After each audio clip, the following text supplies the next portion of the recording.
Hi, my Scaredy Cats. My name is Kate from Scaredy Cat Gaming, and we are back in with this game. I have been having trouble with everything. Hopefully, this will not be bad. Now, we left off. I already accidentally clicked on something, so now we are here. I clicked on that he is a big fella. He was a big fella, both wide and tall, and must have been a little over 50.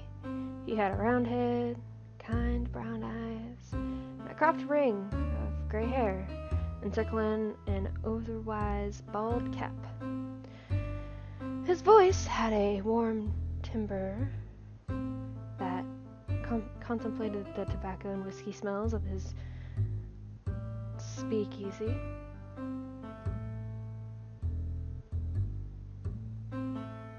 I sat at the bar. "You got the spooks, PC?" he asked. "You were worn as a catcher's mitt. I suppose my exhaustion showed. I want $100 for nothing, and I can't let it go," I told Frankie about the case. The threatening letter sent to Connor Green. Now, how he assumed it was related to his bootlegging and his suspicion of Redstone Stable. The story took longer than I wanted. Frankie showing genuine interest by asking many questions. When I finished, he threw me whiskey, sour. He'd been stirring. I took a large gulp and gave a sigh as thanks. I turned up the sensitivity, by the way, because it was getting on my nerves. "Well, Green's case is better than most of what you're given," he said with enthusiasm. "At least it's not more of that adultery bunk." "Sure," I replied, "but I started with a goal in mind. What's the point in helping a man like Green?" Frankie clicked his tongue on his teeth. "Lawyer or priest? What's it matter? And let me ask you, are the clients you have now the types you want to help?" I admitted they weren't. I told him that I'd want more from my detecting life. "It could be that Green's case shoots your career forward, Malone." I sighed and stared down at my drink. But my daze was interrupted by the basement door opening and slamming shut. A small, blustering woman began marching towards me. She looked younger than. She was wearing a light blue cloche hat with a gray ribbon tilt back on her head, a scarf of a similar blue draped around her neck. But I was startled by what she wore under it, a gray trench coat that looked too large for her frame. It was exactly like the one that had belonged to Lewis. She hurled insults at me, while all I could do was sit back and take it until she ran out of gas and started breathing heavy. I set my drink on the bar and looked her in the eyes.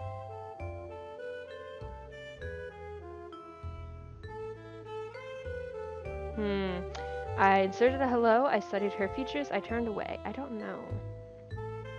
I kind of just want to turn away. I turned away as she was about to restart her tirade. That launched her even worse. She screamed, "Hey, you! I'm the wife of that bum who sneaks into your bed!" I asked, "The cat?" But humor wasn't her angle, and she launched into another poetic stanza. "And he just left your sty this morning. She finally ended. Oh, sorry, I thought she was still talking. And that was when I gathered she was Connor Green's wife. "Miss Green, I'm a PI, not your home wrecker, and I don't think your husband, in his line of business, would want to bet a dick anyhow." Her look was pure incredulity. "A woman in that line of work?" she questioned. "I don't believe it." "Prove it."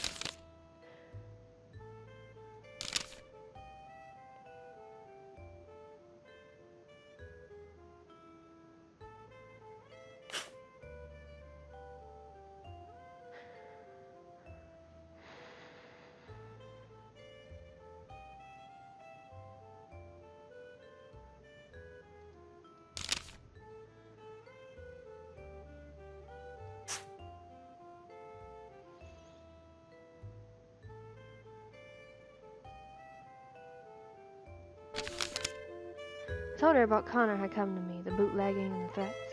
You see, Miss Green, this is what I do. There's not much more I can show you to prove it. I still took more coaxing for her to believe me, but eventually she came around. She seemed grateful I'd explained it to her. Apparently she had seen her husband leave my apartment, and distraught, she had followed me all the way to Frankie's basement and decided to confront me. I suppose I lost my head after what I thought I'd seen, she said. She began to cry. Frankie, over chivalrous to a dimpled girl, came around the bar and held her up. Now, that's all right, Miss Green. Why don't I haul you a cab and send you back home? She agreed, and they walked together upstairs. When Frankie returned, I said to him, You turned night real quick. He snorted a laugh. Oh, hell, we can't have that siren in here. With a torch and yelling like that, even Street Booger would have come to her rescue. Miss Green is a torch singer? Well, I learned she was a Mrs. Connor Green just now when she came in here. I only seen her at Little Fanny Singing Lad for a jazz band at the Tin Spoon, I said. Tiny Paul's joint? That's where Green is selling his liquor. Say, you think that's where she met her husband? I laughed. You're the real sleuth, Frankie. He made a sarcastic bow. I shook my head. You're telling me you escorted our little torture out just to avoid a bit of hot water? Frankie flushed and said, What are you talking about, Malone? I was never good with emotions, but it was plain that Frankie had instantly fallen for the girl. So what if I had more to squeeze out of her? I asked. What more could you possibly want from Lil Fanny? She couldn't have anything to do with Green's mess.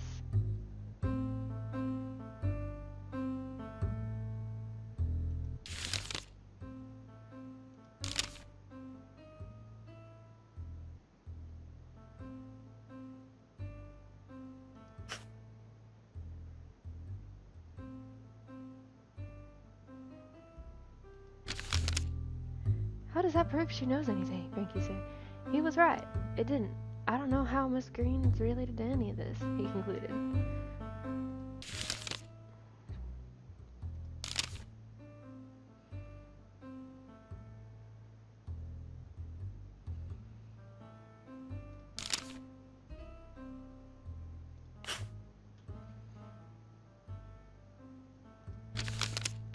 Miss Green followed her husband to my place, I said. Why would she do that? Frankie rolled his eyes. PC, if you were Green's wife, would you trust him with anything? I'm sure he'd always up to something. I shrugged and stood from the bar stool.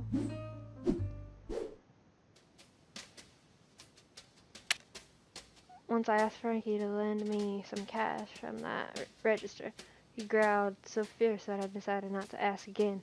I didn't think his employers would notice before I got it back, but maybe he just wanted to save me from myself. This bottle showed a California bear with the words Bohemian Tap in block letters underneath. I doubt that bear had ever heard of Bohemia, but he did look carefree. Anything else? Well, I guess I'll just leave. The worn stairs led to the outside. I'll leave now. I'll take my leave after being yelled at. I was heading up the stairs when Frankie called after me. So what are you gonna do? I've been thinking.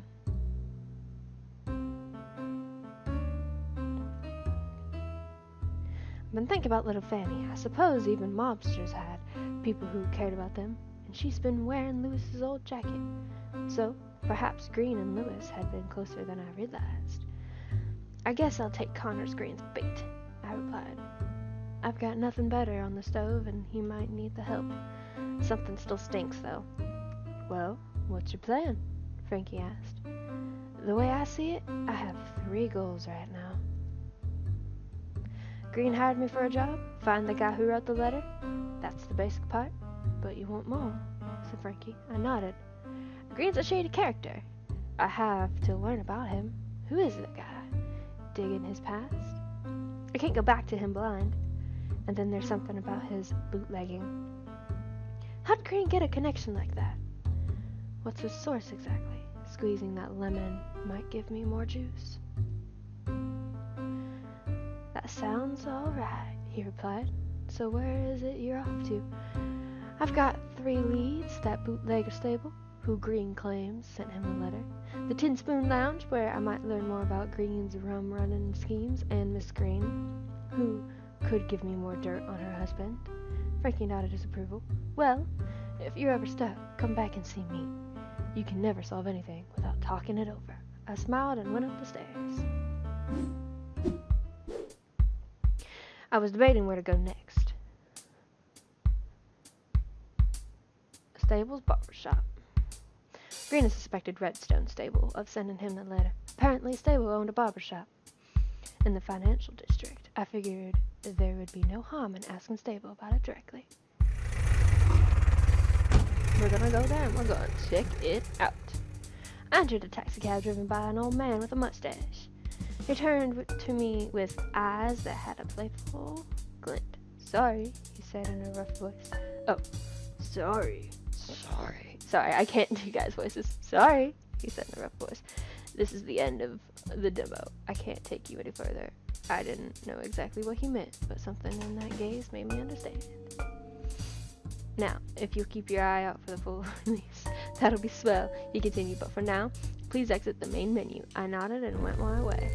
Alright, so I didn't know that this was a demo. I think this is really cool. I'm kind of sad that this is a demo, but hey, still really cool. This kind of thing is always cool to look at. Alright, so I have to end the episode here. There's nothing left for me to do. If you haven't already, subscribe to my channel. If you like this video, hit that like button. And if you'd like to follow me on Twitter and Instagram, I'll put the links in the description below. Until next time, my scaredy cats. Okay, bye!